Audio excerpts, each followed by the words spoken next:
Your older brother Marcus has always been the golden child, successful surgeon, beautiful wife, 3 perfect kids, a house that looks like it belongs in a magazine, and the kind of life that made everyone else's accomplishments seem smaller by comparison. He'd been the star student in high school, valedictorian who got into every Ivy League school he applied to, chose Harvard for undergrad and Johns Hopkins for medical school, and now at 42 practiced cardiothoracic surgery at one of the most prestigious hospitals in the state. His wife Jennifer was a former model turned interior designer, still stunning at 39, who somehow managed to look elegant even at casual family barbecues. Their 3 kids, Olivia, Nathan, and Sophie, were straight-A students involved in every imaginable extracurricular activity, the kind of children other parents pointed to as examples. And their house, a sprawling colonial in the best neighborhood, had been featured in a local magazine's Homes of Distinction issue last year. Every family gathering becomes a showcase of his accomplishments, while your husband David sits quietly, jaw clenched, watching Marcus command the room with his stories about saving lives and exotic vacations. It had been happening for as long as you'd been married, 7 years now, but you'd only recently started to notice the pattern. Marcus would arrive fashionably late, making an entrance that somehow felt orchestrated even though it probably wasn't, and immediately the energy in the room would shift.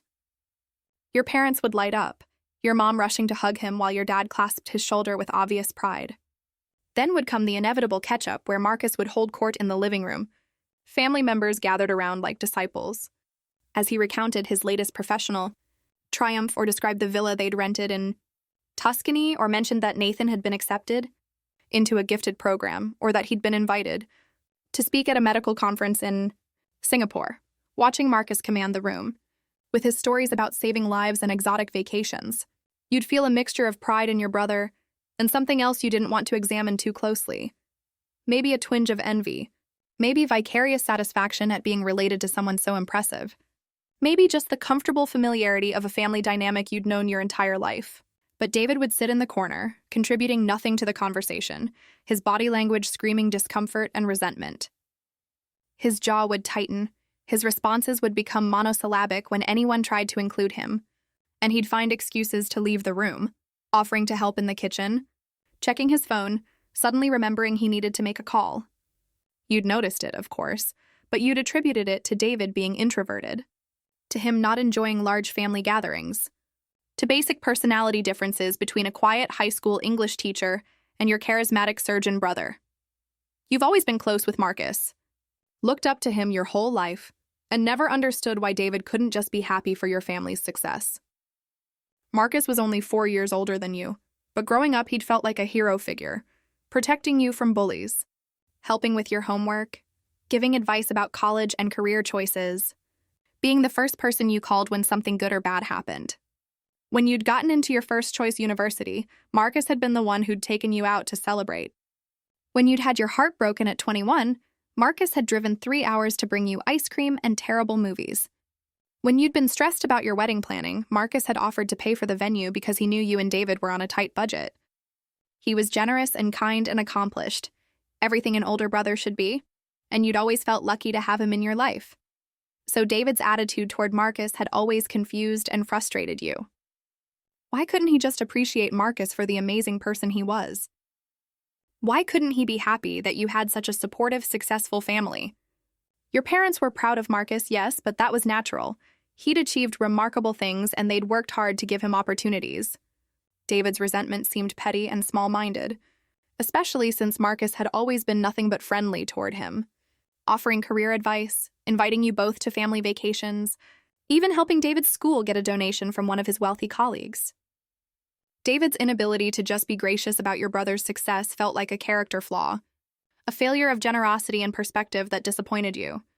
But lately, David's resentment has become impossible to ignore, escalating from quiet discomfort to active hostility in ways that were starting to affect every aspect of your marriage. It had begun subtly. David would make comments after family gatherings about how Marcus loved being the center of attention, or how your parents worshipped the ground Marcus walked on, or how exhausting it was to listen to another 3-hour Marcus highlight reel. You'd brushed off these comments, told David he was being too sensitive, reminded him that families naturally shared updates about their lives, and Marcus just happened to have a lot of impressive updates to share. But the comments had become more frequent and more bitter. Last month, when you'd mentioned that Marcus's youngest daughter had won a state piano competition, David had actually rolled his eyes and said, "Of course she did," because God forbid anyone in Marcus's family be anything less than perfect. He makes snide comments about Marcus showing off, refuses to attend family dinners, and gets cold and distant whenever you mention your brother's name, creating a tension in your marriage that you'd initially tried to minimize but could no longer ignore. 2 weeks ago, when your mom had called to invite you both to Sunday dinner, David had immediately said he couldn't make it without even checking if he had plans. When you'd pressed him, he'd admitted he just didn't want to go, didn't want to spend another afternoon watching the Marcus show, didn't feel like pretending to be impressed by whatever new thing Marcus has accomplished this week. You'd gone alone, making excuses about David having work to catch up on, and the whole dinner you'd felt torn between enjoying time with your family and resenting David for putting you in this position. The coldness whenever you mentioned Marcus's name had become particularly painful. You'd learned to avoid bringing him up directly, but inevitably something would come up. Your mom would mention something Marcus said, or you'd see a Facebook post from Jennifer, or Marcus himself would text you about something, and if David was around, the temperature in the room would drop 10 degrees. He'd give you this look, this expression of disgust mixed with hurt that you couldn't quite interpret, and then he'd find a reason to leave the room or busy himself with something else. It had gotten to the point where you felt like you were walking on eggshells in your own home, carefully monitoring your conversations to avoid triggering David's Marcus-related anger. You've tried to brush it off as personality differences, but the tension is poisoning your marriage in ways that were becoming undeniable. Sex had become less frequent because the emotional distance made physical intimacy feel forced. Conversations had become superficial because so many topics led back to family, and family meant potential conflict. You'd stopped making plans that involved both David and your family, which meant you were constantly splitting your time and energy, seeing them separately, feeling like you were managing two separate lives that couldn't coexist. Your friends had started to notice. Your best friend Sarah had asked pointedly if everything was okay with you and David because you seemed stressed and distracted. Your mom had asked why David never came around anymore, her tone suggesting she thought he was being rude or antisocial. You'd tried to talk to David about it a few times. Gentle conversations where you'd asked if something was wrong, if something had happened between him and Marcus that you didn't know about, if there was anything you could do to help him feel more comfortable at family gatherings. But David had shut down every attempt, insisting nothing was wrong, claiming he was just busy or tired, suggesting you were reading too much into things. The stonewalling was maddening because you knew something was deeply wrong but couldn't get him to admit it, couldn't address a problem he refused to acknowledge existed. You'd started to feel resentful toward David for his stubbornness, for his refusal to just get over whatever his issue was and be an adult about family obligations. Then one night after another family dinner that David refused to attend, he finally explodes and the force of his anger catches you completely off guard. It was your dad's birthday, a big one, his 65th, and David had claimed he had papers to grade and couldn't make it. You'd stopped arguing with him about these things, so you'd gone alone, spent 3 hours celebrating with your family, listening to Marcus's toast to your dad that was funny and touching and made everyone tear up, and come home around 9. David was in the living room, and you could tell immediately something was wrong from how he was sitting. Rigid posture, staring at nothing, radiating tension. You'd barely gotten through, "Hey, you should have been there, Dad really appreciated," when David cut you off. "I'm sure it was great," he said, his voice tight and cold. "I'm sure Marcus gave the perfect toast and everyone cried, and your parents looked at him like he hung the moon. Same as always." The bitterness in his tone shocked you, but before you could respond, he continued, "And I'm sure nobody even noticed I wasn't there, or if they did, they were probably relieved they didn't have to pretend to care what the high school teacher thought about anything." That's when you'd made the mistake of defending your family, of saying that of course they noticed, that they'd asked about him, that he was being unfair. And that's when the dam broke. "Do you have any idea what it's like?" he shouts, his voice rising to a volume you'd rarely heard from your usually quiet husband, and suddenly 7 years of suppressed resentment comes pouring out in a torrent you're completely unprepared for. "Do you have even the slightest clue what it's like to be married to you, to be part of your family, to exist in the shadow of the great and perfect Marcus?" He's standing now, pacing, his hands gesturing wildly as words tumble out faster than you can process them. Every single time we're with your family, it's the Marcus show. What amazing surgery did Marcus perform? Where did Marcus's perfect family vacation? What award did Marcus win? How much money is Marcus making? And everyone sits around with these expressions of awe like they're in the presence of royalty. Watching you worship your brother, seeing your parents light up when he walks in the room, knowing I'll never measure up to the great Marcus. And the raw pain in David's voice makes you realize this is about something deeper than you'd understood. Your parents look at him like he's a miracle they created, David continues, his voice breaking slightly. Your mom's whole face changes when he walks in. She practically glows. Your dad stands up straighter, gets this pride in his voice when he says, "My son, the surgeon." And you, God, you talk about Marcus like he's not even human, like he's some kind of superhero. You know, you have this expression you get when you talk about something Marcus did. Your whole face lights up, your voice gets excited. You sit forward in your chair like you're sharing the best news in the world. You're stunned into silence.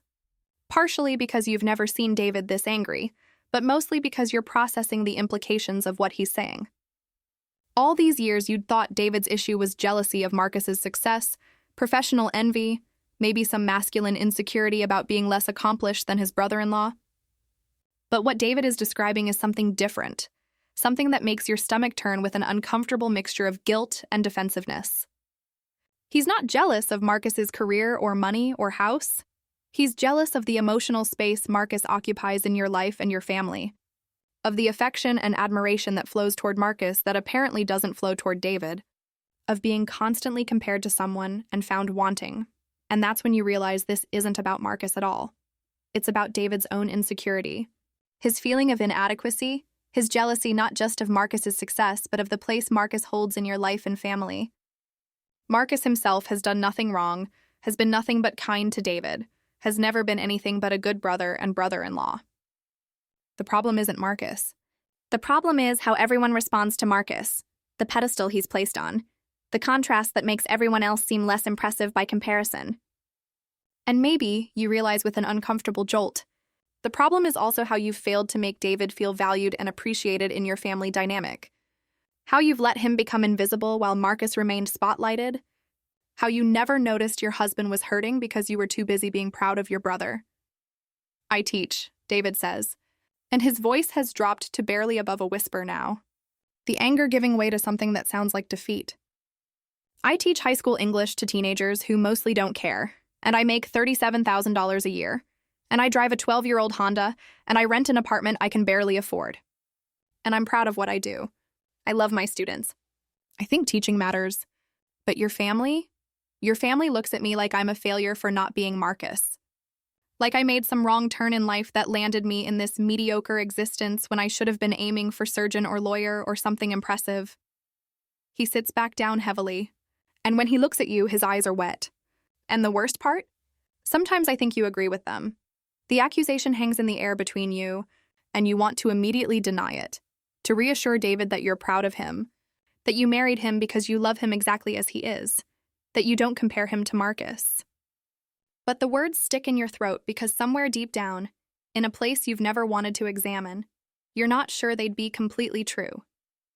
And that realization, that maybe you have been comparing David to Marcus, maybe you have found David wanting, maybe you have wished sometimes that your husband was more like your brother, makes you feel sick with shame.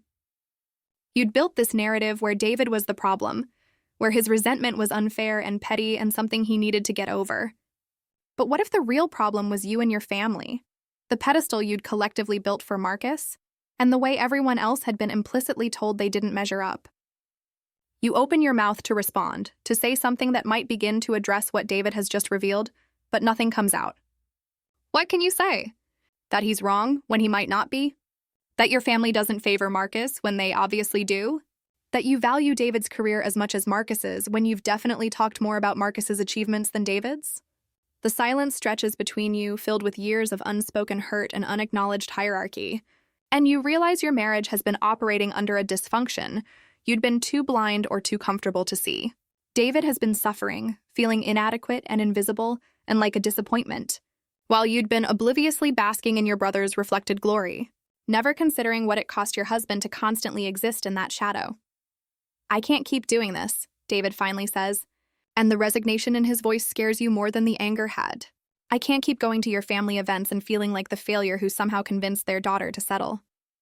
I can't keep listening to you talk about Marcus like he's perfect while you barely acknowledge when I have a good day or make a difference in a kid's life.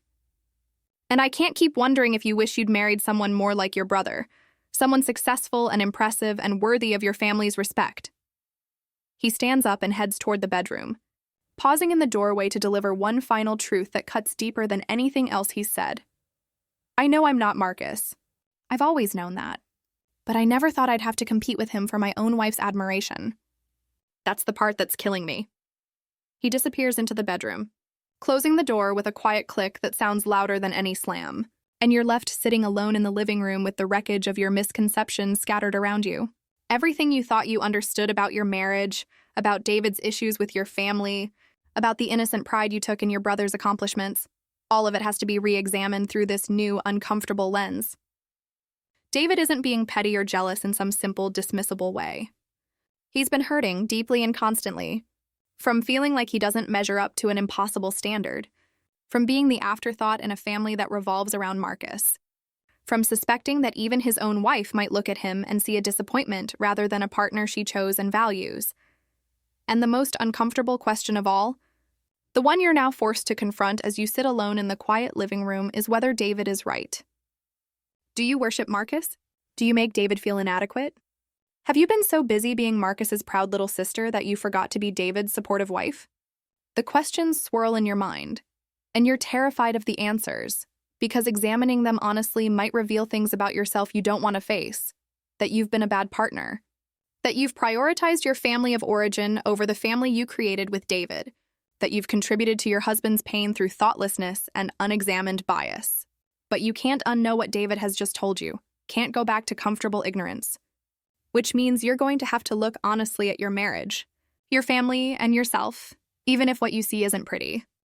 As David's confession hangs in the air, more truth starts spilling out, and you realize that the argument hasn't ended with him walking into the bedroom. It's only just beginning.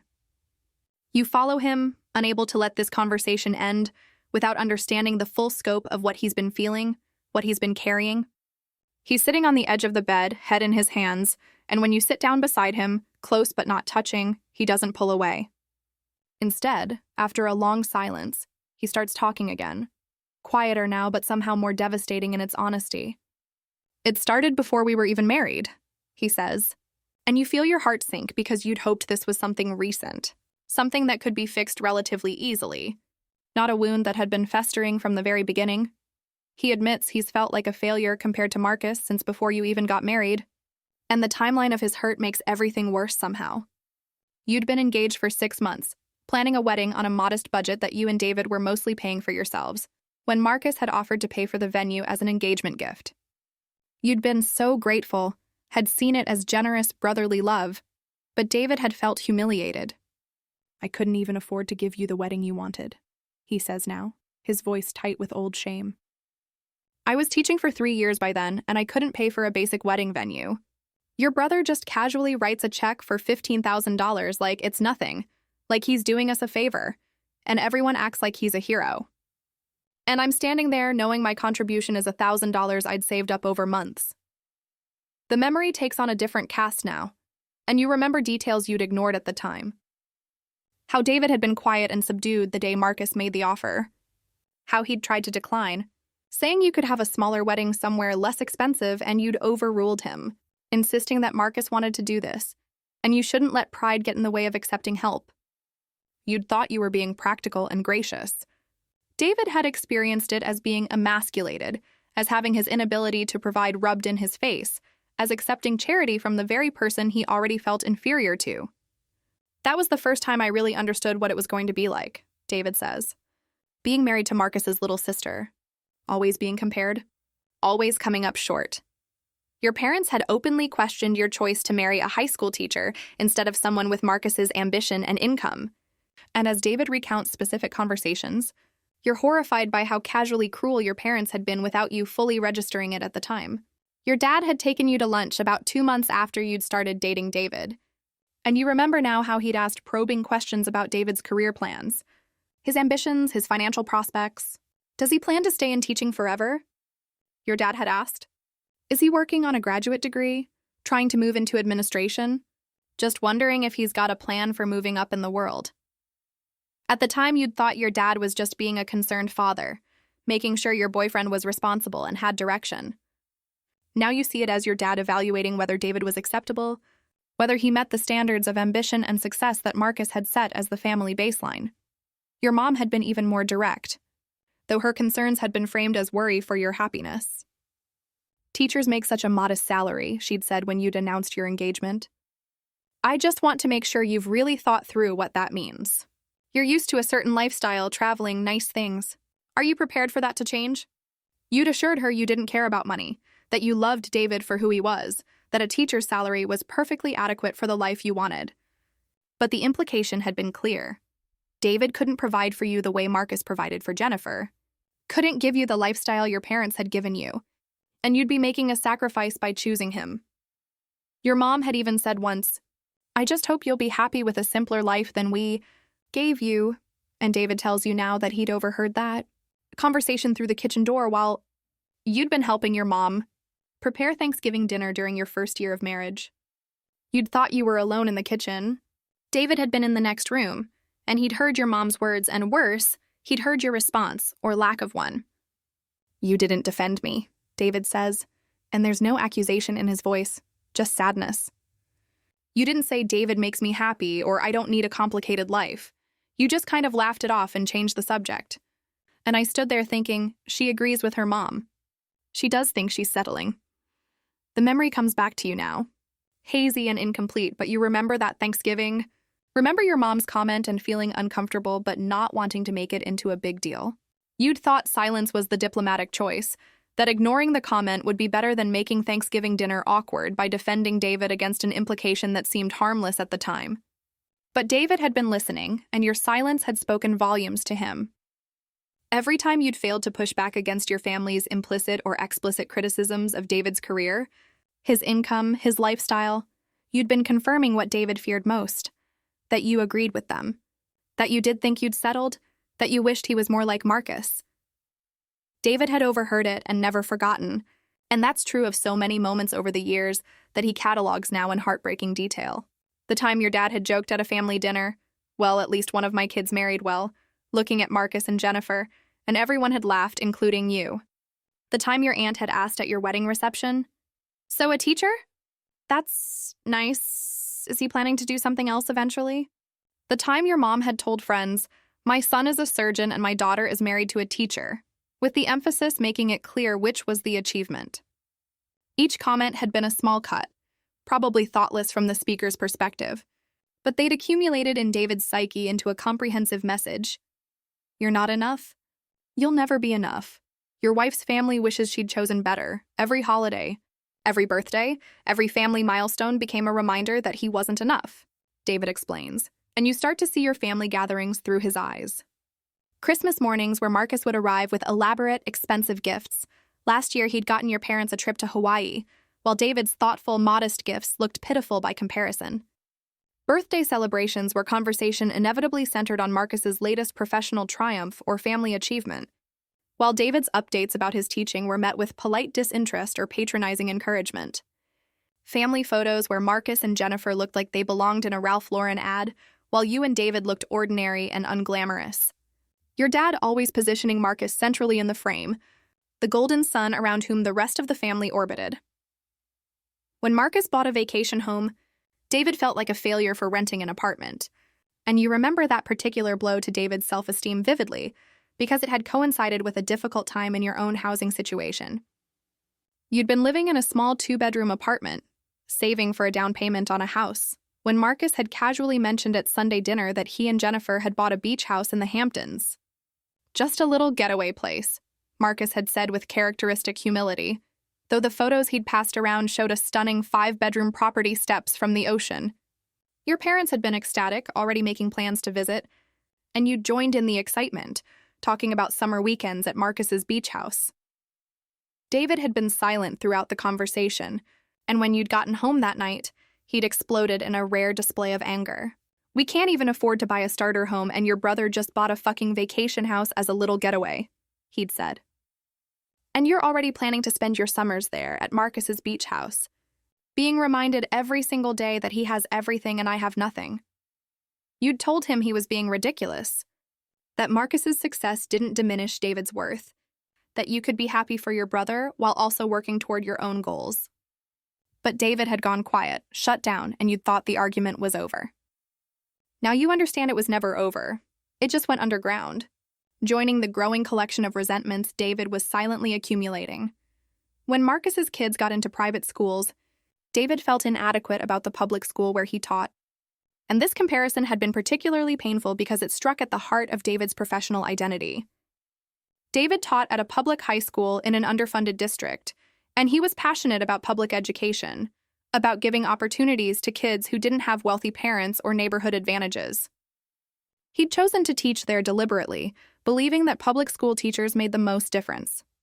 But when Marcus and Jennifer had enrolled their kids in an elite private school, $40,000 per year per child, the implicit message was that public schools weren't good enough for Marcus's family. And by extension, David's chosen profession wasn't valuable enough to trust with the education of children who mattered. Your mom had made it worse by saying at a family dinner, "Well, of course Marcus wants the best education for his children. Public schools these days just can't compete with the resources private schools offer." She'd said it without apparent awareness that she was insulting David's entire career, and you'd jumped in to defend public education, saying that good teachers mattered more than resources and that plenty of public schools were excellent. But the damage was done, and you'd seen David's face close off, seen him retreat into himself the way he always did when the conversation highlighted his inadequacy relative to Marcus. That night he'd said quietly, "Your mom's right, though. My school can't compete with where Marcus's kids go. We don't have new textbooks or smart boards or even consistent heat in winter. So basically my whole career is about providing a second-rate education that wealthy people would never accept for their own kids." When your dad asked Marcus for business advice but never asked David about anything, it confirmed what David already believed. He'd never be the son-in-law your family actually wanted. This pattern had been consistent throughout your marriage. Your dad would talk to Marcus about investments, about managing his retirement portfolio, about whether to buy or lease a new car, about contractor recommendations for home renovations. Marcus was treated as an expert on everything, his opinions sought and valued across a wide range of topics that had nothing to do with his medical expertise. Meanwhile, your dad never asked David's opinion about anything. Not about books, which was literally David's area of expertise. Not about education, despite David having insights from 15 years in the classroom. Not about anything, really, because David wasn't seen as someone whose perspective mattered. "Your dad talks to me about sports," David says with bitter humor. That's it. That's the extent of our relationship. We make small talk about football, and then he goes back to having actual conversations with Marcus about things that matter. I'm like the acquaintance you tolerate at a party, not family. And you know the worst part? I don't even like football that much. I just talk about it because it's the only topic your dad will engage with me on. And I'm desperate enough for some kind of connection that I pretend to care about games I don't watch and teams I don't follow. The image of David pretending to care about sports to have something, anything, to connect with your father over breaks your heart. You'd always thought David and your dad just had different interests, that their relationship was fine if not particularly close. You never realized David was performing, trying to find some common ground, hoping for the kind of relationship your dad had with Marcus. Real conversations, genuine interest, mutual respect. And failing at that, year after year, while watching Marcus effortlessly command your father's attention and admiration. You're heartbroken realizing your husband has carried this pain silently for years, and angry at yourself for not seeing it, and the emotions are almost overwhelming. How did you miss this? How did you not notice your husband was suffering, feeling inadequate, being slowly crushed by constant comparisons to your brother? You'd thought your marriage was solid, that David was just a quiet person who didn't particularly enjoy social gatherings, that his reluctance to attend family events was about introversion rather than pain. But he'd been in agony for years, 7 years at minimum, possibly longer, and you'd been oblivious or worse. You'd noticed and minimized it because acknowledging it would have required you to confront uncomfortable truths about your family and yourself. The anger at yourself is complicated by anger at David. 2, which you feel guilty about but can't suppress. Why didn't he tell you? Why did he let this fester for years instead of being honest about how he felt? You'd had conversations over the years about family dynamics, about whether he was comfortable, about his relationship with your parents, and Marcus. He could have told you the truth at any of those moments instead of insisting everything was fine, instead of letting the resentment build into this corrosive force that's now threatening your marriage. But even as you think this, you remember your own defensive reactions when David had tried to express milder versions of these feelings in the past, for inadvertently contributing to it every time you excitedly shared Marcus's latest achievement without considering how it might make David feel. And as David continues talking, giving you specific examples, you're forced to confront your own role in his pain. Like the time Marcus had published an article in a major medical journal, and you'd been so excited you'd called David in the middle of his teaching day to tell him, barely letting him get a word in before launching into praise of how brilliant Marcus was. How proud you were, how amazing it was that your brother was becoming recognized nationally in his field. David had said, "That's great," in a flat voice, and you'd thought he was just busy with work. Now he tells you he'd just gotten news that morning that his proposal for a new English elective had been rejected due to budget constraints, a project he'd worked on for months, and your call celebrating Marcus's success had landed like salt in a fresh wound, or the time you'd posted on Facebook about Marcus receiving a prestigious award, writing a long caption about how lucky you were to have such an accomplished brother, how he inspired you to be better, how his dedication to saving lives was awe-inspiring. You wrote 3 paragraphs about Marcus's award, David says. The same week, I'd won Teacher of the Month at my school, and you posted a single sentence. Proud of David for getting Teacher of the Month. And with a smiley face emoji. 3 paragraphs versus 1 sentence. It told me everything about which achievements you actually valued. At the time, you'd thought 1 sentence was appropriate. For a monthly recognition, while Marcus's award was more significant and deserved more attention. Now you see it through David's eyes. Your brother's success mattered enough to write an essay, while David's achievement warranted a throwaway post. But you're also frustrated because David's insecurity has turned into resentment that's affecting your relationship with your brother, creating a divide where you feel forced to choose between your husband and your family. This is the part where your sympathy for David's pain collides with your own frustration and hurt. Because while you understand David has been suffering, his response has been to make your relationship with Marcus into something toxic and fraught. Marcus is your brother, your only sibling, someone you've been close to your entire life. You love him, and you're proud of him, and you don't think those feelings are wrong or something you should have to apologize for or suppress. But David's resentment has made it impossible to maintain a normal relationship with Marcus. You can't invite Marcus and his family over for dinner without David finding an excuse to be absent or sitting through the evening radiating hostility. You can't mention Marcus in conversation without feeling like you're stepping on a landmine. You can't share good news about your brother without it becoming a source of conflict in your marriage. You can't even like Marcus's Facebook post without worrying that David will notice and make a comment about how you're so obsessed with your brother's perfect life.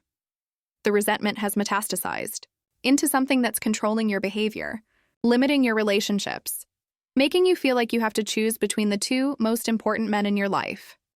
I need you to understand something, you say, finding your voice for the first time in this conversation. I love my brother.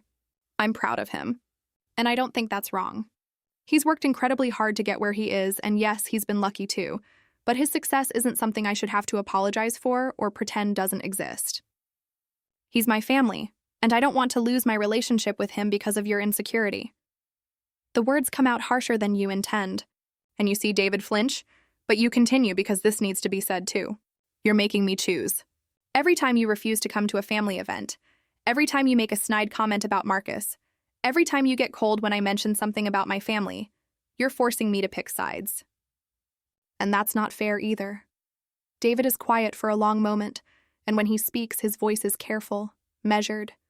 I don't want you to stop loving your brother. I don't want you to not be proud of him, but I need you to understand what it's like to be me in that dynamic. I need you to see that your family, including you, treat Marcus like he's the only person who matters. And I need that to change because I can't keep living like this, feeling invisible and inadequate and like I'm the disappointing choice you're stuck with. He looks at you directly, his eyes red-rimmed and exhausted. "I'm not asking you to choose between me and Marcus. I'm asking you to make room for both of us. To value what I do, even if it's not as impressive. To defend me when your family makes comparisons. To notice when I'm hurting instead of only noticing when your brother is succeeding." The conversation stretches late into the night, both of you circling the same painful territory from different angles. David sharing more examples of moments he'd felt diminished, dismissed, or compared unfavorably to Marcus. You trying to understand while also defending yourself, your family, your right to have a relationship with your brother.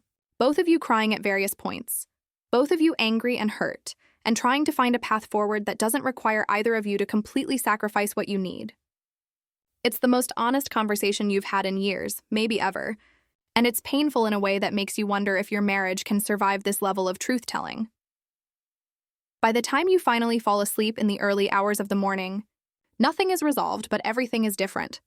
You can't unhear what David has told you, can't return to comfortable ignorance about his pain or your family's favoritism or your own complicity. And David can't take back the resentment he's revealed, can't pretend anymore that everything is fine, or that his issues with Marcus are just personality differences. The truth is out, ugly and complicated. And you're both going to have to figure out what to do with it. Whether it's something you can work through or whether the accumulated weight of years of hurt and comparison and unmet needs has damaged your marriage beyond repair. But at least now you're both finally being honest about what's actually broken, which is the first step toward either fixing it or acknowledging it can't be fixed. In the weeks following David's confession, you start seeing everything differently, and what you see is uncomfortable. Like putting on glasses for the first time and realizing how much you'd been missing. Except what comes into focus isn't liberating or clarifying, but deeply disturbing. You can't attend family gatherings anymore with the same comfortable obliviousness. Can't participate in conversations without hearing them through David's ears. Can't watch your family's dynamics without seeing the hierarchy that's been there all along, but that you'd never consciously registered. It's like someone has pulled back a curtain and shown you the machinery behind a magic trick. And once you see how it works, you can never be fooled by it again. The problem is, you're not just an audience member watching the trick. You're part of the mechanism, complicit in perpetuating it. You realize your family does treat Marcus like royalty while treating David like background furniture. And the metaphor is painfully apt. Marcus is the centerpiece, carefully positioned and prominently displayed, while David is the functional but unremarkable chair pushed against the wall that people sit on out of necessity but never really see. At your nephew Nathan's birthday party, the first family event you attend after David's confession, you watch with new awareness as Marcus holds court in your parents' living room, telling a story about a complicated surgery he'd performed. Your mother sits on the edge of her seat, hanging on every word. Your father interjects with questions that show he's genuinely engaged and interested. Your aunt and uncle and various cousins gather around, and the body language is unmistakable. They're all oriented toward Marcus like flowers turning toward the sun. David, meanwhile, sits on the periphery, and you watch as people literally look past him, through him as if he's not there. Your cousin walks by and greets everyone in the cluster around Marcus, but doesn't acknowledge David. Your uncle asks, "Where's that husband of yours?" While David is standing 3 feet away, as if he's so unremarkable he doesn't even register visually. When David tries to contribute to the conversation, mentioning something tangentially related to Marcus's story, there's a brief pause where people give him perfunctory attention before immediately pivoting back to Marcus. It's not mean-spirited exactly, it's worse than that. It's casual, unconscious erasure, the social equivalent of being told your existence doesn't really matter enough to acknowledge. Your parents ask Marcus for advice on everything from investments to health issues, but never think to ask David about education or literature, his areas of expertise. And once you notice this pattern, you see it everywhere. Your father is considering refinancing his mortgage. And at Sunday dinner, he spends 20 minutes asking Marcus, a surgeon, not a financial advisor, about interest rates and market conditions and whether it's a good time to lock in a rate. Marcus offers thoughtful opinions despite this not being his field, and your father nods seriously, taking mental notes. David has a master's degree in literature and a minor in economics from his undergrad. He's actually more qualified to discuss financial basics than Marcus, but your father never thinks to ask his opinion. The consultation with Marcus is automatic. Asking David doesn't even occur to anyone as a possibility. The same thing happens with a health concern your mother has, some persistent shoulder pain that's been bothering her. She describes the symptoms to Marcus in detail, asks whether she should see a specialist or if it's just aging, waits for his professional assessment even though orthopedics isn't his specialty. Marcus is gracious about it, offers to recommend a good orthopedic surgeon, suggests some stretches that might help. The whole family treats his input as authoritative and valuable, which it is. But then later your mother mentions she's been thinking about joining a book club and wondering what contemporary authors are worth reading.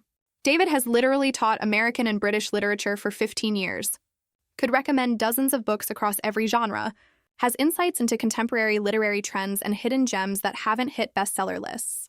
But your mother doesn't think to ask him. The conversation just moves on to other topics, and the opportunity for David to contribute his actual expertise passes unnoticed. At family gatherings, your mom seats Marcus at the head of the table while David gets squeezed in wherever there's room, and you'd never thought about the seating arrangements before. Had assumed your mother just sat people wherever was convenient. But at Thanksgiving dinner, you watch as your mother carefully orchestrates where everyone will sit, putting Marcus at one end of the long table, the position traditionally reserved for the patriarch or most honored guest, with Jennifer beside him and their children nearby. Your father sits at the other end, and your mother positions herself in the middle where she can easily reach the kitchen. You and David are placed near the far end, wedged between your teenage cousins in seats that make it difficult to participate in the main conversation. David has to half shout to be heard by people at Marcus's end of the table, and after one or two attempts, he gives up and just talks to the teenagers next to him, effectively removed from the family discussion. The seating arrangement is a physical manifestation of the family hierarchy. Marcus elevated and central, David marginalized and peripheral, and once you see it, you realize your mother has done this for years. Every holiday, every birthday dinner, every family meal follows the same pattern. Marcus gets the position of honor. David gets whatever seat is left. When you mention this to your mother later, helping her clean up after dinner, she looks surprised and slightly defensive. "I don't think about it that much," she says. "I just put Marcus there because he's got the loud voice that carries, and it helps with conversation flow." But her explanation doesn't really explain anything because David doesn't have a naturally quiet voice.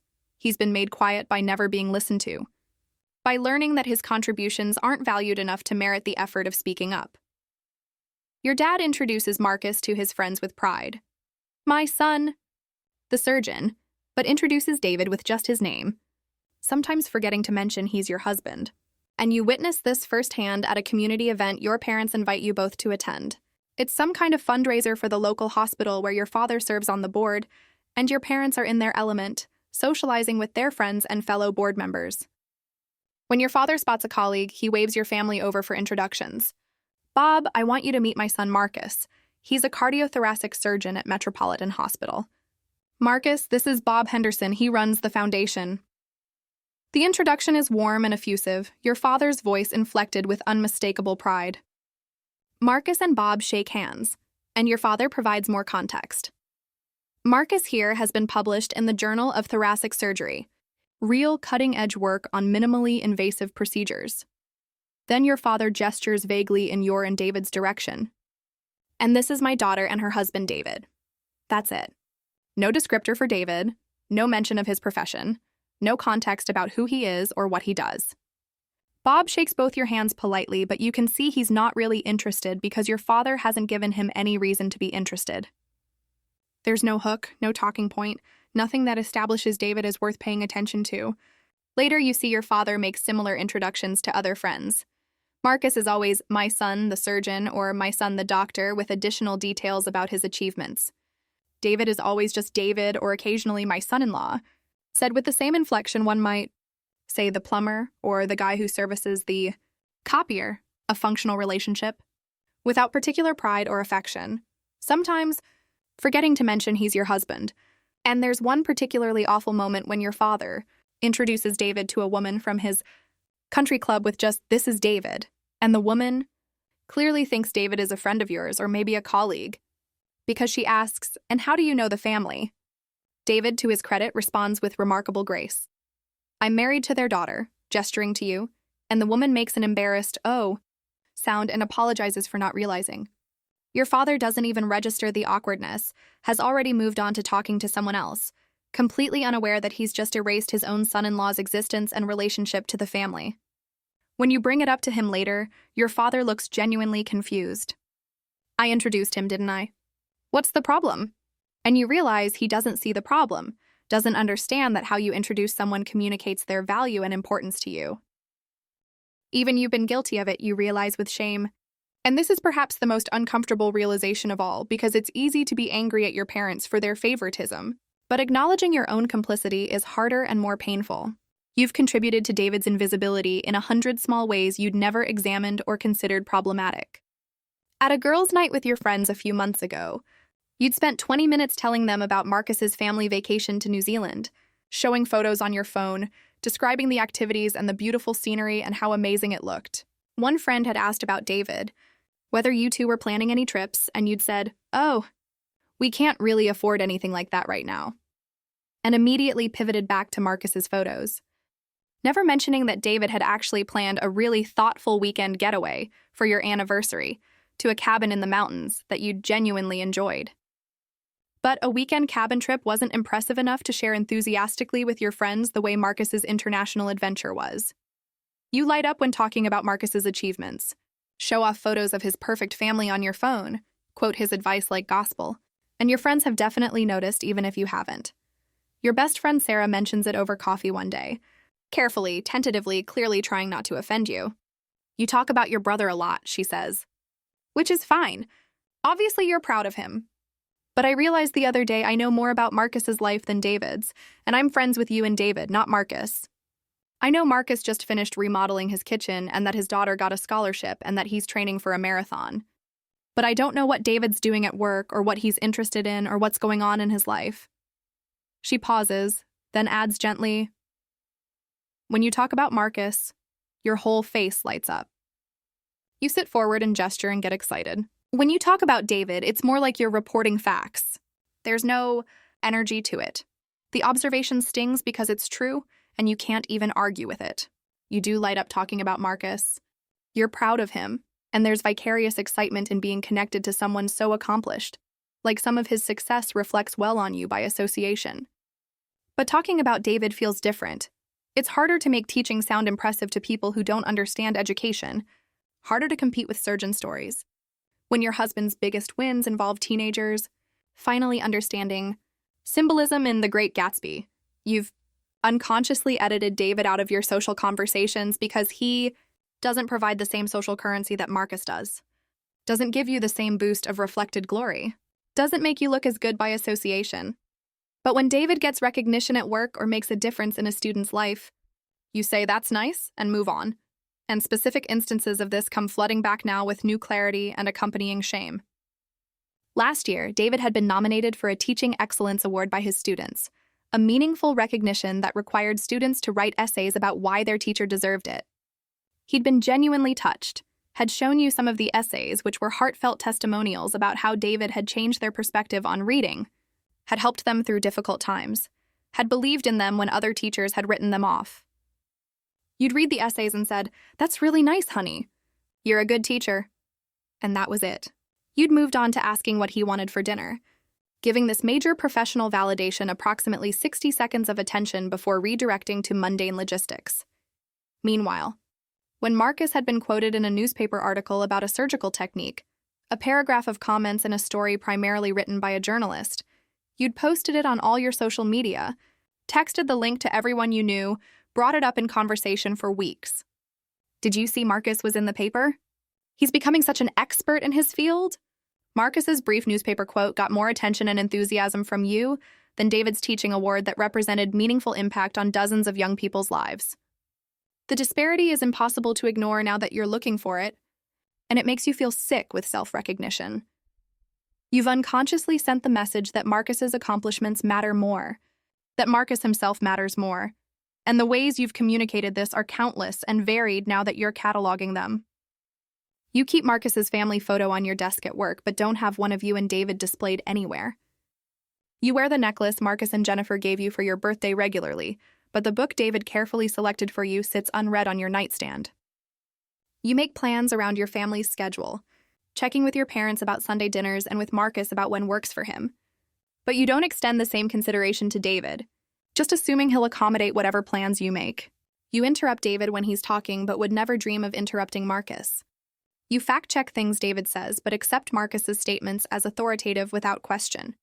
The realization makes you sick, literally nauseous with self-awareness. And you find yourself sitting on the bathroom floor one evening after another one of these realizations, crying with shame and guilt. How did you become this person? How did you become someone who treats her husband like he's less than, who measures his worth against an impossible standard and finds him deficient? Who participates in his marginalization while claiming to love him? You'd thought of yourself as a good wife, a supportive partner, someone who valued David for who he was. But the evidence suggests otherwise, and the gap between how you saw yourself and how you actually behaved is devastating to confront. But the most uncomfortable truth? Part of you does wish David was more like Marcus, more ambitious, more successful, more impressive to show off to your family and friends. And admitting this, even just to yourself in the privacy of your own thoughts, makes you feel like a terrible person. You married David because you loved him, because he was kind and smart and made you laugh, because he was passionate about literature and teaching, because he treated you with respect and thoughtfulness, because being with him felt comfortable and right. You hadn't cared about his salary or his career trajectory or his professional status. Or at least you'd told yourself you didn't care, that those things weren't important to you, that you weren't the kind of shallow person who measured a partner's worth by their income or prestige. You're ashamed to admit it even to yourself. But David's accusation has forced you to confront feelings you've been suppressing, and those suppressed feelings are ugly and uncomfortable and completely at odds with the person you want to be. You do compare David to Marcus. You do find David lacking in certain ways. You do sometimes feel embarrassed when your parents' friends ask what your husband does and you have to say he's a high school teacher and watch their expressions shift from polite interest to thinly veiled disappointment or pity.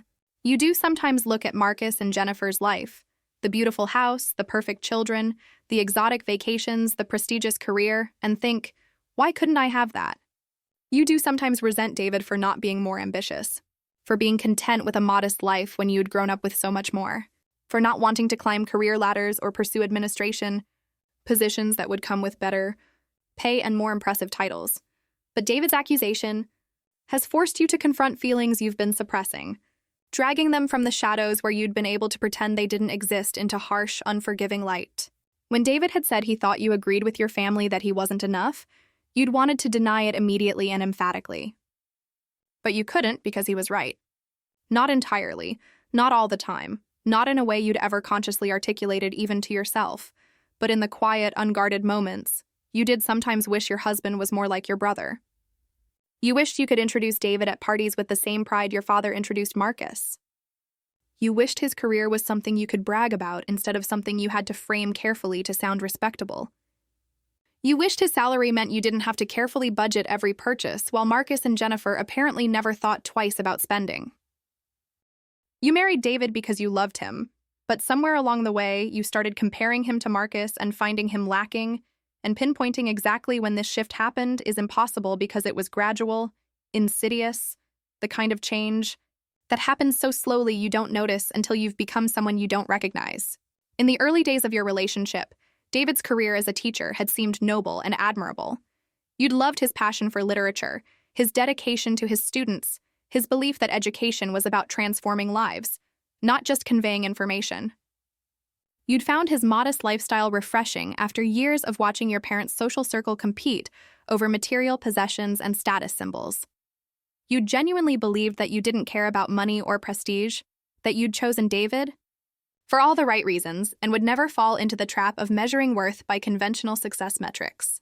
But years of family gatherings where Marcus was celebrated and David was invisible, years of your parents' subtle and not-so-subtle suggestions that you'd married beneath your potential, years of seeing the stark contrast between your life and Marcus's life, all of it had slowly eroded your contentment with David and what he offered. You'd started to internalize your family's values even as you claimed to reject them, started to see David through their eyes instead of your own, started to feel the sting of comparison every time someone asked about your husband's career or noticed that you were driving an old car or mentioned that you still rented instead of owned. The discontent had grown so gradually, You hadn't even noticed it was there until David forced you to look at it directly. And now you're stuck with an impossible dilemma. How do you stay married to someone when you've realized you've been quietly, unconsciously wishing they were someone else? How do you rebuild respect and admiration when you've allowed comparison to poison your perception? How do you convince David you value him when you're not even sure you fully do, when part of you is still measuring him against Marcus and finding the measurement disappointing? The questions swirl in your mind without clear answers, and you realize that David's confession has broken something open in your marriage that can't be easily repaired. You can't go back to comfortable ignorance now that you've seen the truth about yourself and your family, but you're not sure how to move forward either, because fixing this requires changing not just behaviors, but deeply embedded values, and thought patterns requires confronting the fact that you've absorbed your family's hierarchy and internalized their measure of worth. Requires admitting you've been part of the problem all along. The most difficult part is that you can't even fully blame your family anymore, can't be righteously angry at your parents for their favoritism when you've been perpetuating it yourself. Yes, they set the tone, created the dynamic, established Marcus as the golden child and everyone else as lesser by comparison. But you're an adult who made a choice to marry David, and you've spent 7 years undermining that choice through 1,000 small acts of diminishment and comparison. You've let your family's values override your own, let their judgments influence how you see your husband. Let the desire for their approval and the seduction of reflected glory from Marcus's success corrupt what should have been a partnership built on mutual respect and appreciation. And now David knows it, has felt it all along, and you can't unknow what you've come to understand about yourself. You're left with questions that don't have easy answers. Can you change how you fundamentally value people and achievements? Can. You learn to see David's work as important and impressive even when the rest of the world, including your family, doesn't? Can you rewire your brain to stop making comparisons? To stop using Marcus as the measuring stick against which all success is judged? Can you become someone who truly values her husband for who he is, rather than resenting him for who he isn't? And even if you can do all of that, even if you commit to changing and work hard at it, will it be enough to repair the damage already done? Will David ever be able to trust that you genuinely value him, or will he always wonder if you're secretly wishing he was more like Marcus? The path forward is unclear, and for the first time in your marriage, you're genuinely not sure if there is a path forward, or if the weight of comparison and unexpressed resentment and years of being undervalued has broken something that can't be fixed. The crisis point comes at Marcus's 40th birthday party, an elaborate affair at his country club that David initially refuses to attend, and the invitation itself becomes a flashpoint in your ongoing marital tension. The invitation arrives 6 weeks before the party, a formal card with embossed lettering announcing a celebration in honor of Marcus's milestone birthday, cocktail attire requested, RSVP required. Jennifer has clearly spent considerable time and money planning this event, and your mother calls the same day the invitation arrives to make sure you're coming and to express excitement about the party. "It's going to be beautiful," she gushes. Jennifer's gone all out. She's hired a catering company, there's going to be a live band, and they've reserved the club's grand ballroom. It'll be the event of the season. The pressure to attend, to be appropriately enthusiastic, to celebrate Marcus in the manner his milestone apparently deserves, is immediate and heavy. When you mention the party to David that evening, his response is immediate and unequivocal. "I'm not going." Not "I don't want to go" or "do we have to go?" but a flat statement of refusal that leaves no room for negotiation. You feel the familiar frustration rising. This again, the same fight you've been having in various forms for months now. "It's my brother's 40th birthday," you say, trying to keep your voice level. "It's a milestone. I have to be there." David looks at you with an expression that's equal parts exhausted and resolved. "You have to be there." "I don't. I'm done pretending to enjoy these performances where everyone worships at the altar of Marcus. I'm especially done doing it at his country club, surrounded by his country club friends, watching your family show off their golden child. I can't do it anymore. You're tired of being caught in the middle, tired of making excuses, tired of the tension, and something in you finally snaps. For months, you've been trying to keep everyone happy, attending family events while apologizing to David for his discomfort, defending David to your family while making excuses for why he's absent. attempting to maintain both relationships while satisfying neither. The exhaustion of constantly mediating, constantly explaining, constantly feeling torn between competing loyalties has worn you down to nothing. You're tired of this impossible position, tired of feeling like you're failing everyone, tired of the constant low-level anxiety that comes from knowing that no matter what choice you make, someone will be hurt or angry or disappointed. You tell David he doesn't have to come, but that if he doesn't, you need to have a serious conversation about your marriage because this resentment is destroying you both. And you deliver this ultimatum not as a threat, but as a statement of fact, a recognition that you've reached a breaking point. I get it, you say, and you're surprised by how calm your voice sounds given the turmoil inside. I understand why you don't want to go. I'm not even saying you're wrong to feel that way. But David, we can't keep doing this. If you can't be part of my family, if every event becomes a source of conflict, if we can't find some way to navigate this together, then we need to seriously examine whether this marriage can work. Because this constant tension, this resentment, this divide, it's killing us. The words hang between you, and you can see David processing them, understanding that this isn't manipulative pressure to force his attendance, but genuine recognition that your marriage is at a crossroads. Either you find a way through this together, or you acknowledge that the gap between you has become unbridgeable. The silence stretches uncomfortably long, and you're about to say something else when David finally nods slowly. Okay, he says quietly. I'll go. Not because I want to. And not because I think your family deserves my presence after years of treating me like I'm invisible. But because you're right, we can't keep living like this. So I'll go, and I'll be civil, and I'll try. But this is the last time I'm going to put myself in that position without something fundamentally changing. David surprises you by showing up, but the evening is tense from the moment you arrive at the country club, and you can feel David's discomfort radiating off him in waves. He's dressed appropriately. You'd gone shopping together to buy him a new suit because his old one was too worn for a country club event. And that shopping trip had its own complicated dynamics, with David resenting having to spend money you couldn't really afford to meet your family's standards. And he looks handsome, but his body language screams reluctance. His jaw is tight, his shoulders are rigid, and he stays close to you like a child at a party where he doesn't know anyone, which isn't far from the truth since most of Marcus's friends are people David has met only briefly, if at all. The party is exactly as elaborate as promised. The grand ballroom is decorated with what must be thousands of dollars worth of flowers. There's a string quartet playing in one corner.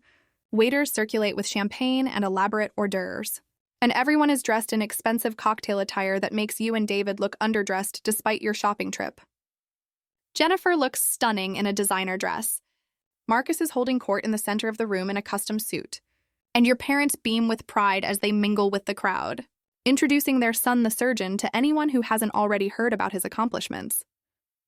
You feel David tense beside you as you take it all in, and you squeeze his hand, a silent acknowledgement of how hard this is for him, and gratitude that he came despite everything. The evening progresses with painful predictability. You and David make small talk with relatives and Marcus's friends, and you watch the familiar dynamic play out. People are interested and engaged when talking to you about your family connection to Marcus. But conversations die quickly when they turn to what you and David actually do. A colleague of Marcus's asks David what he does for work, and when David says he teaches high school English, the man's expression shifts from polite interest to thinly veiled dismissal. Oh, teaching, he says with a tone that makes it clear he considers this barely a real profession. That's nice. Must be rewarding. Then he immediately pivots back to asking you about Marcus, whether you're proud of your brother, whether medicine runs in the family. David's hand tightens around his drink, but he says nothing. Just endures the casual dismissal like he's endured countless others. Your father has been drinking, which you notice but don't think too much about at first.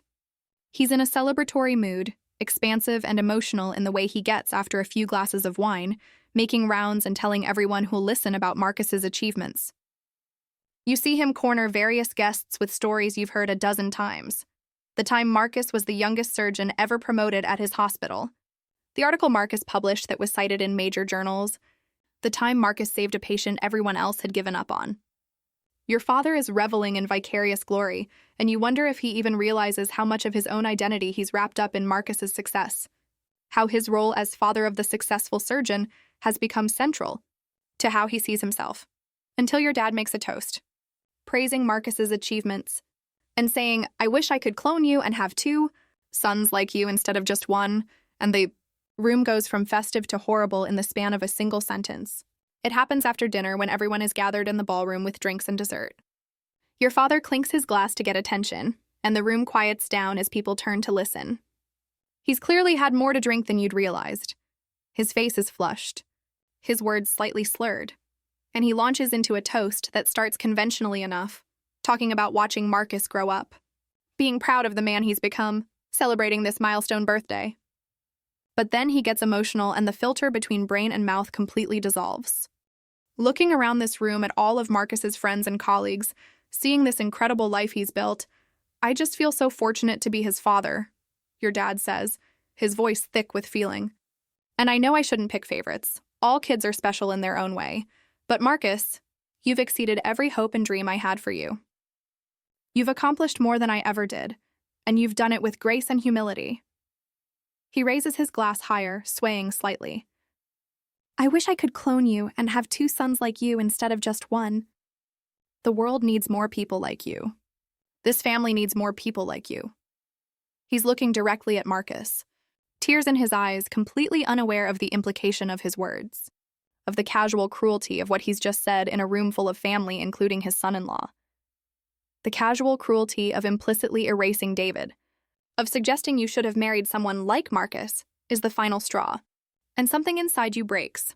Not breaks down, but breaks open, releasing years of suppressed frustration and enabling you to finally say what should have been said long ago. You feel David go rigid beside you, feel the wave of humiliation and hurt that passes through him at your father's words, and in that moment, everything becomes crystal clear. You're done protecting your family's feelings at the expense of your husband's dignity. You're done being complicit in a dynamic that demeans David and elevates Marcus to an impossible, unhealthy degree. You're done choosing comfortable silence over uncomfortable truth. You stand up in front of everyone and say what should have been said years ago, your voice cutting through the applause and congratulatory noises that have followed your father's toast. "Dad, that's incredibly disrespectful to my husband." The room goes completely silent, all eyes turning to you in shock because you're violating the unspoken family rule of never challenging the Marcus narrative, never disrupting the comfortable hierarchy. Your father looks confused, his glass still raised, clearly not understanding what he's done wrong. Your mother's face drains of color as she realizes where this is going. But you're committed now, and the words that have been building for months come pouring out. David is brilliant and compassionate, and makes a real difference in kids' lives every single day. Maybe his success doesn't come with a big salary or a fancy title, but it matters just as much, maybe more. And I'm tired of this family treating him like he's not good enough just because he's not a clone of Marcus. Your voice is shaking but strong, and you can feel David staring at you in shock because you've never, ever defended him like this in front of your family. David has taught hundreds of students over his career. He's changed lives, opened minds, inspired kids who thought they were failures to believe in themselves. He goes to work every day in an underfunded school with kids who face challenges most of us can't imagine, and he shows up for them with patience and dedication and genuine care. That's not less valuable than surgery. It's differently valuable. And this family needs to stop acting like there's only one kind of success that matters. The room goes silent. Your dad looks shocked, your mom's eyes fill with tears, and Marcus himself looks uncomfortable, probably realizing for the first time how his position in the family has affected you and David. And the various expressions around the room tell you this has been a long time coming for more people than just you. Some of Marcus's friends look awkward, aware they've just witnessed a family conflict they shouldn't have seen. Your relatives look stunned, some nodding slightly as if they've noticed the dynamic but never said anything. Jennifer's face shows sympathy, and you wonder if she's had her own struggles with the pedestal Marcus has been placed on. But it's Marcus's expression that surprises you most, not defensive or angry, but genuinely uncomfortable and maybe even guilty, like he's finally seeing something he should have noticed before. Your father starts to sputter something about you misunderstanding him, about how he didn't mean anything negative about David, but you cut him off. You just said you wish you could clone Marcus instead of having just one son like him, in a room where your actual son-in-law is present. That's not ambiguous, Dad. That's you saying David doesn't measure up, that you wish I'd married someone else, that David's existence in this family is a disappointment compared to what you could have had if I'd married someone more like Marcus. Your mother is crying openly now, and you feel bad about that, but not bad enough to stop. And it's not just you. This whole family has spent years treating David like he's invisible, like he doesn't matter, like his accomplishments are trivial compared to Marcus's, and I've let it happen. I've participated in it, and I'm done. You turn to Marcus directly. This isn't about you. You've never done anything wrong. You've been nothing but kind to David, and you're a good brother. But the way this family worships you, the way every conversation becomes about your achievements, the way everyone else's successes are dismissed or ignored because they're not as impressive as yours, it's created a hierarchy that's toxic and hurtful. And I can't be part of it anymore. Marcus nods slowly, and to his credit, he looks genuinely remorseful. I never wanted that, he says quietly. I never asked to be put on a pedestal. You know that's true, but it doesn't change the impact, doesn't undo years of damage. I know, you say, but we all let it happen anyway, and it needs to stop.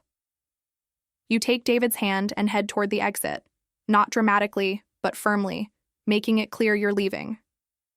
Your mother calls after you, asking you to stay, to talk about this, but you shake your head. Not tonight. Tonight I'm choosing my husband to end my marriage. We can talk later when everyone's calmer. David doesn't say anything until you're in the car, and then he turns to you with an expression you can't quite read, shock and gratitude and something that might be the beginning of hope. I can't believe you just did that, he says, his voice rough. I can't believe you stood up to your father in front of everyone. You're shaking now that the adrenaline is wearing off, but you don't regret it. I should have done it years ago. I'm so sorry it took me this long. Later, you and David have the most honest conversation of your marriage, sitting in your car in the parking lot of the country club because neither of you is ready to go home yet. And for 2 hours, you talk through everything with a raw honesty you've never quite achieved before. The dam has broken, and words flow freely without the usual filters and protections and careful avoidance of difficult topics. You apologize for comparing him to Marcus, for not defending him sooner, for letting your family's values influence your own, and the apologies come from a deep place of genuine remorse and recognition of the harm you've caused. I didn't see it for so long, you say, or I saw it but didn't understand what it meant, what it was doing to you. And even after you told me, after you laid it all out, I was still defensive, still making excuses. But tonight, hearing my dad say that, watching it hurt you, I finally got it. Really got it. He apologizes for letting his insecurity turn into resentment, for making you feel caught between him and your family, for not being more direct about his feelings earlier before they festered into something that poisoned everything. I should have told you years ago how your family made me feel, David says. But I was embarrassed. It felt weak and petty to be bothered by your brother's success or your parents' favoritism. I thought if I just ignored it, if I was strong enough, it wouldn't matter. But it did matter. And pretending it didn't just made the resentment grow until it was affecting everything. You reach for his hand. We both messed up, you say. We both let this dynamic continue for way too long. But at least now everything's out in the open. At least now we can actually deal with it. You both acknowledge that the real problem isn't Marcus. It's the pedestal everyone puts him on, and the unspoken hierarchy that placed some lives and careers as more valuable than others, and naming this clearly, without defensiveness or blame, feels like progress. Marcus can't help being successful, you say. And I don't want him to be less successful or pretend his achievements don't matter. But the way my family, the way I, have treated his success as the only success that matters, that's the problem. The way we've created this hierarchy where surgeon is at the top and teacher is somewhere near the bottom, where making money is more important than making a difference, where impressive titles matter more than actual impact. David nods. And I let my jealousy of Marcus turn into resentment that hurt our marriage. I couldn't separate being angry at the dynamic from being angry at Marcus himself, and that wasn't fair either. Moving forward won't be easy, you both acknowledge, because years of dysfunction can't be undone with one dramatic scene and one honest conversation. Your parents are hurt and defensive. Your mother called 3 times during your conversation, leaving increasingly upset voicemails about how you embarrassed the family, how your father didn't mean anything bad, how you overreacted and ruined Marcus's party. You'll have to have difficult conversations with them, set boundaries that might damage your relationship with them, potentially accept that they may never fully understand why what they've done is harmful. That prospect is painful because despite everything, you love your parents and don't want to lose them, but you're prepared to prioritize your marriage over their comfort if necessary.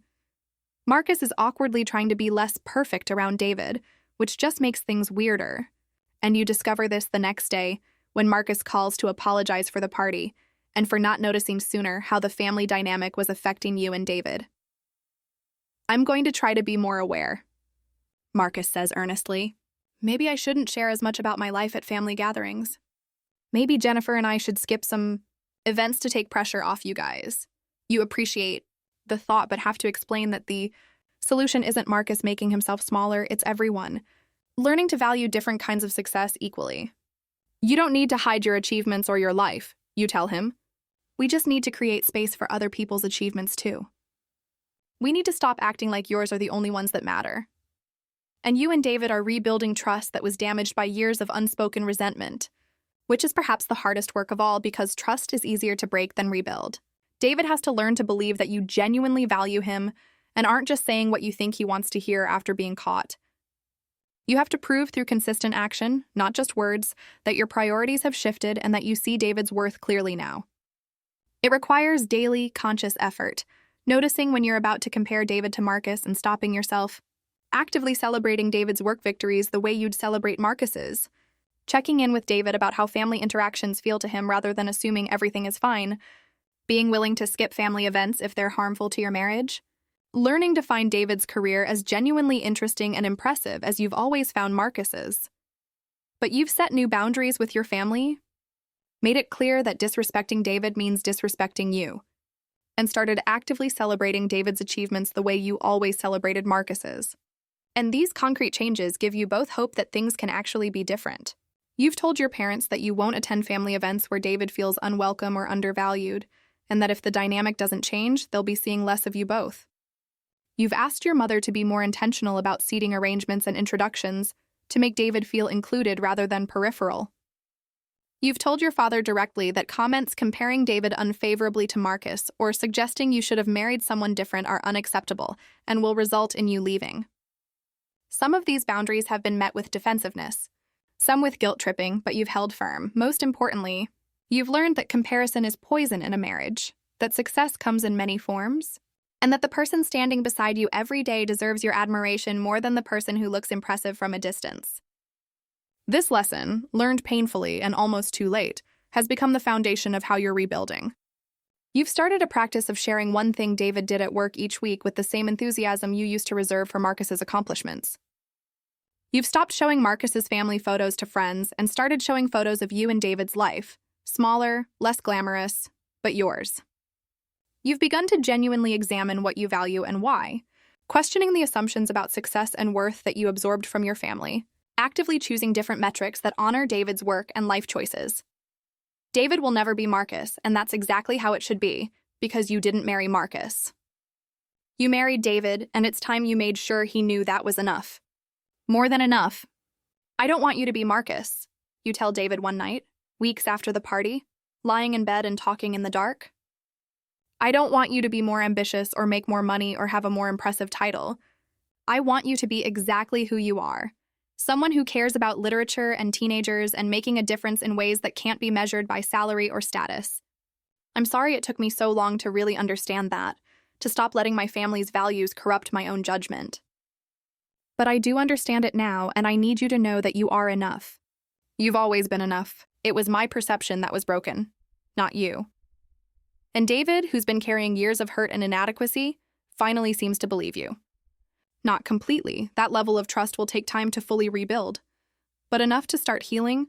Enough to imagine a future where he doesn't feel like he's constantly competing with your brother. Enough to believe that your marriage might actually survive this crisis. "I never wanted to be Marcus," he says quietly. "I just wanted to feel like I mattered to you as much as he does. Like my life and work were something you valued and were proud of, not something you had to make excuses for or apologize for." You take his hand in the darkness. "You matter more than he does," you say, and you mean it. "Because he's my brother, but you're my partner.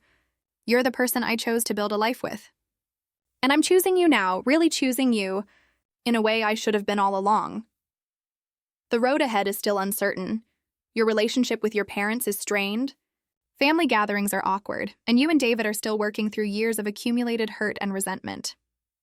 But for the first time in years, maybe for the first time ever, you feel like you're on the same team, facing these challenges together instead of being pulled in opposite directions. You've learned that family loyalty doesn't mean accepting toxic dynamics, that love means defending your partner even when it costs you, that success measured by someone else's standards will always leave you feeling inadequate, and that the life you build together matters more than the life others think you should have. These lessons came at a high cost, but they've given you a foundation to rebuild on. Not the marriage you had before, but something more honest, more resilient, and more genuinely yours.